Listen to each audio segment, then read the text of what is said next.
Good morning, children. Welcome back. Today we are going to start with History, Chapter 5, that is Early States. Now, with introduction, during the period from 600 BCE to 400 BCE, a few powerful kingdoms and republics came into existence in India. Each had a well defined territory and government. Later on, some of these kingdoms grew into powerful empires. Now, sources. Our main source of information about this period are the Vedic text like Brahmanas, Upanishad and Buddhist text like Jatakas. Right? We are getting the information from these all books. They mention about the Janpadas and Mahajanpadas which existed during this period.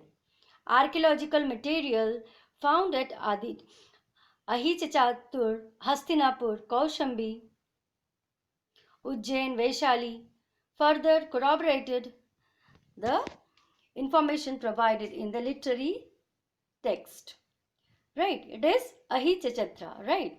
So we are getting these, some of the materials are being found in these all places. Republic and monarchies. In ancient time, two kinds of rule was there. One is monarchical, another one is republic. Monarchical system was one in which there was a ruler, that is a monarch, okay, who is the king. In the early period, the position of the king was not hereditary, right? Their children are not supposed to become the ruler and like that. But later on, this became hereditary and from generation to generation, it was going on like that. A republic is, on the other hand, did not have any ruler, right?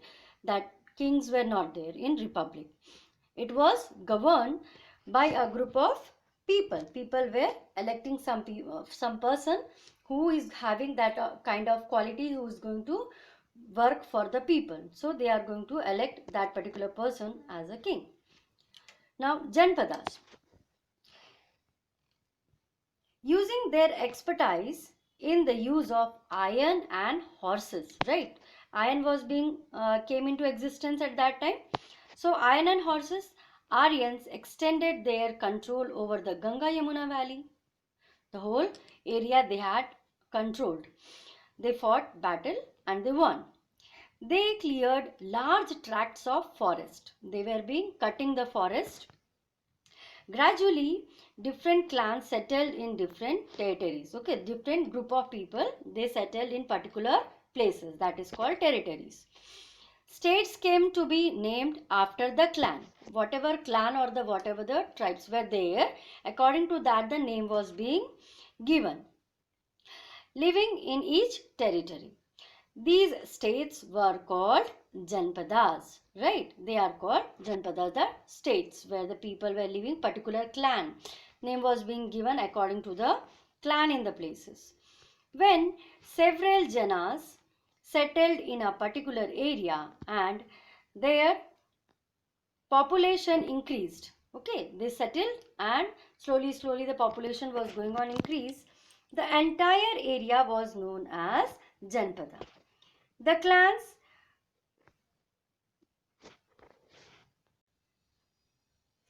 clans retained their autonomous status and political leadership. They sat together to solve common problem like defense, irrigation, whatever problems were arising, they were solving, sitting together and solving. These came to be known as Ganas, right? Now,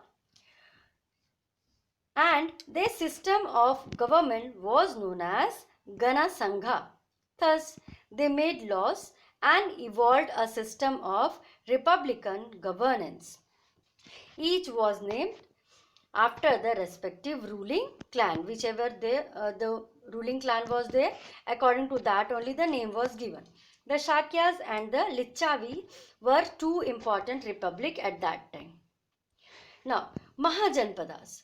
In course of time, some Janpadas conquered the neighboring territories, right? Already I told they were powerful, so they extended their kingdom and they conquered means defeated and captured the neighboring territories and were transformed into powerful kingdom and republics and were called Mahajanpadas. Means the area, now the territory and the kingdom became a large one. A little before Buddha, northern India came to be divided into 16 such Mahajanpadas. Okay, before Buddha. Now, these 16 states were always trying to capture each other's territory. They were fighting with each other and they were trying to capture. 4 powerful states emerged out of this rivalry. That was Vats, Avanti, Kosala and Magad. Later on, Magad emerged as the most powerful kingdom.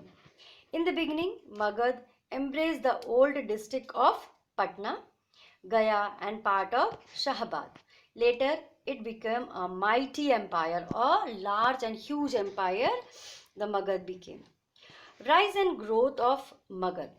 Magad came into prominence under the leadership of Bimsara. Bimbisara was the ruler, king.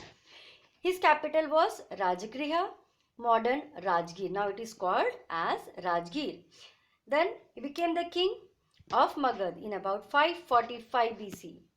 First, what he has done, he strengthened his position by marriage alliances. Earlier, only one marriage was not there, 2-3 marriages the king can do.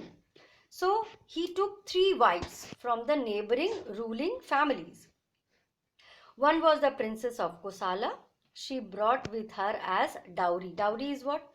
Dowry system was there earlier. When the people are going to marry, they are going to give gold, ornaments, some kind of territories and these and that, like that. So that is called dowry. So she brought as dowry the territory of Kashi she brought, which yielded large revenue. From that area they were getting so much money. His second wife, that was Chilana, was a Lichavi princess, and his third wife was the daughter of chief of Madra clan of Punjab. These marriage alliances increased the prestige of Magad and helped it to expand westward and northward. So in west side also he captured, and in the north side also his ruling power was being extended. There were many other factors for the rise of Magad. There were rich deposit of iron ore, right, to Girivrija, Rajgriha, close to that places. It was the capital city of Magad, and it was a valuable matter at that time to make the weapon and implements, and these were extensively used for clearing and plowing the land. So iron weapon were not easily available for the rival state. The other states were there, they were not having the iron, metal made of iron, so they were having that drawback. Magad enjoyed other advantages. Much of the trade and transport in the Ganga plain depend on boat, right, that plied on the Ganga river. By boat only the things were being brought and sent. So Magad controlled over the river, added to the power and wealth of the kingdom. Okay, how? See, whatever the other things, other people, they were traveling from that places, crossing the river, whatever they were having, they have to give a little bit or some amount, particular amount to the Magad. So that is why that was a main way for getting the wealth. 2 capital of Magad, the first was Rajagriha and Patliputra. These were situated at strategic point from where the earning was being there. For example, Rajgriha was surrounded by a group of 5 hills. Okay, all the side 5 hills were there. It was not easy for anyone, an enemy to overpower it. To cross that hill and enter to the area, it was difficult for them. Right, and Bimbisara conquered the kingdom of Anga, which was to southeast of Magad. With this, Magad gained control of the important river port of Champa. Ships could bring precious stones and spices from South India to Magad. From that place they were bringing from ship. Trade from South India was carried through the Bay of Bengal. Ships entered the port of Tamralipti at the mouth of Ganga. So those who were sailing up the mighty Ganga, these ships unloaded their costly cargo at Champa. This made Magad very rich because they have to give a lump sum amount of precious stones or whatever they were bringing, so they have to give that thing to Magad. The province of Magad also benefited from the flourishing trade and commerce in the kingdom. Bimsara established friendly relationship with some of the neighboring states. He sent his ambassador. Ambassador means what? Those who are conveying the message and sending to the people. In Hindi it is called Dood.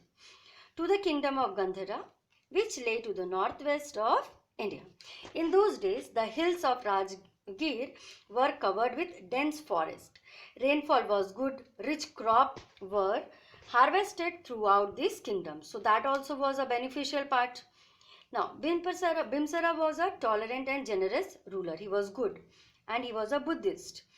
And in his kingdom, people were following their own religion. So they were having full freedom to follow the faith of their choice. It was not forced that you have to become a Buddhist or like that. He had several meetings with Lord Buddha. He respected him very much and Lord Buddha also showered his blessings on him. Ajatashatru, he was son of Bimsara and he was very ambitious ruler. He ruled over Magad from 493 BCE to 462 BCE. He waged wars against many neighboring kingdoms and annexed them. Okay, he fought so many battles and captured the places. First, he invaded the territories of his maternal uncle, the king of Kosala, and annexed the kingdom of Kashi. Okay, annexed. He could not tolerate the Vaji of Vaishali. Okay, Vaji were which lay just north of the Ganga. Long war ensued between the two kingdoms, right? Vaji and Ajatashatru. Vaji were republicans and they were very nice. They fought long and bravely, but they were not finally defeated because Magad kingdom and so many, they were very powerful. So they were not able to fight with them. So they were defeated. After the kingdom of Vaji was annexed, Magad became the most powerful kingdom of northern India. After death of Ajatashatru, two important dynasties, the Shishunagas and the Nandas, ruled Magad. Finally, Nandas were succeeded by Maurya dynasty, right? So, this way the areas were being captured and Magad was the most powerful one. So, now polity we will be doing in the next class. Thank you, children.